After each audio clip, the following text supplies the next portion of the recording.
Hello, it's Dohren here. Now, today I don't have any poetry for you, but I thought instead I would share a tale from my past which came to mind to me a few days ago. Apologies in advance for those of you who have no interest in the game of cricket, but I still think you will get the gist of events that happened in this story.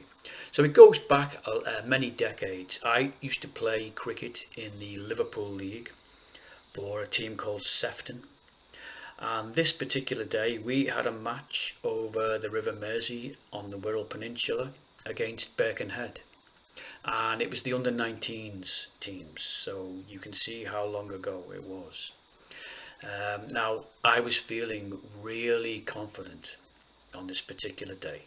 I just felt in good condition and ready to make a big score, to help us win the match. The under 19 lads knew that if you scored a century, that's 100 runs for the team at this level. The club would award you with a brand new cricket bat. Not something that happened very often, but a very expensive gesture by the club. And I thought I was destined to earn myself a new bat this day. So anyway, the game starts, and we were put into bat. Now I was not one of the opening batsmen. I was number 3 or 4, I think, in the batting order. So I had to just bide my time until it was my turn to go in. It duly arrived, and I remember walking out to the crease, feeling great.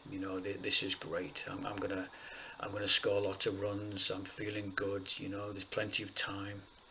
The planets were aligned. I think I'd even read my horoscope that morning, and it told me big things were gonna happen. I remember pulling a short delivery to the boundary for 4 quite early on, and I nudged 1 or 2 singles, and I took a single. I knocked the ball to the offside, and I ran through for the single. The ball was fielded and thrown into the bowler's end, and the bowler took the ball with the ball in his hand. He whipped the bails off and appealed for my wicket. He appealed for me to be out because he'd taken the bails off before I'd got to the crease, and I wasn't bothered. I was pretty certain I'd got back in time, and I was astonished when the umpire raised his finger and said I was out. And I can remember just looking at him in total disbelief, and he was completely unconcerned. He knew he was in charge. He was right. He'd given me out, and that was it.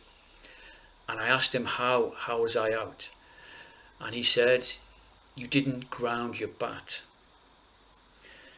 So I'd made it back in time, but the bat was hovering above the surface of the grass.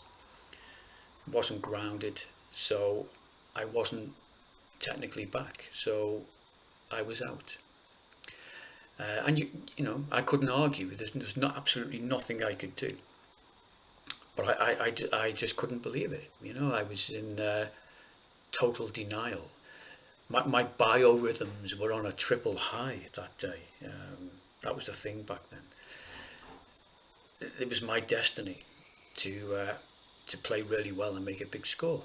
And I remember I was standing there longer than I should have done. That it's not the etiquette. If you're out, you're out, and you have to go. And I remember one of the Birkenhead fielders shouting, "Hey lad, you're out now. Fuck off!" And that kind of snapped me out of my torpor, and I trudged back to the pavilion. I was out for 8. And cricketers know that when a batsman's returning to the pavilion just after he's been given out, you don't say anything to them. They're not in a good mood.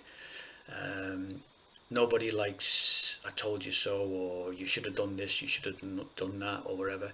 You just leave them be. And to be fair to my teammates, They just let me stew for 10 minutes or so. But I just couldn't get over it. And when we went out to field to defend our total, I was still so disappointed. And I remember I took a fantastic catch and I indulged in some manic fielding, which got rid of some of the anger, but didn't really help that much. And I've never forgotten. I've never forgotten that day. Now, I don't obsess over it or anything, but from time to time it comes up, and it resurfaced over the Christmas holidays. Maybe it's something to do with the dismal performance of England in the Ashes series in Australia. I don't know. But there's a saying, isn't it? Don't sweat the small stuff. Another one, keep your eyes on the prize. And I'm wont to disagree with these things now, because I think if you take care of the small stuff, that's what enables the big stuff to happen, and me sort of staring at the prize was what made me drop the ball, and not ground my bat.